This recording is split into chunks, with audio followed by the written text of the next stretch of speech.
सोमवार दिनांक 2 फेब्रुवारी 2026 सोलापूरचे ग्रामदैवत श्री सिद्धेश्वर महाराज यांच्या जीवनावर आधारित ऐतिहासिक आणि दुर्मिळ हस्तलिखित पुराण चोरीला गेल्याच्या आरोपातून एका आरोपीची न्यायालयाने निर्दोष मुक्तता केली आहे.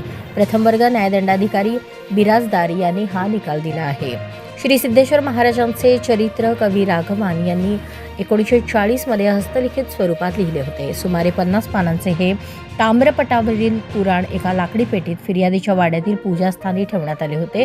दररोज पहाटे 5 वाजता या पुराणाची पूजा केली जात असते. मात्र एका पहाटे ही लाकडी पेटी आणि पूजेचे साहित्य चोरीला गेल्याचे निदर्शनास आले. मात्र या प्रकरणी फौजदार चावडी पोलीस ठाण्यात घरफोडी आणि चोरीचा गुन्हा दाखल करण्यात आला होता. या खटल्यामध्ये फिर्यादी पक्षाकडून एकूण 6 साक्षीदार तपासण्यात आले. मात्र बचावाचे वकील ॲडव्होकेट अखिल शाक्य यांनी न्यायालयात प्रभावी युक्तिवाद मांडला. तपासण्यात आलेल्या 6 साक्षीदारांच्या जबाबांमध्ये मोठी विसंगती आहे. दरम्यान आरोपीविरुद्ध गुन्हा सिद्ध होईल असा कोणताही ठोस पुरावा नाही.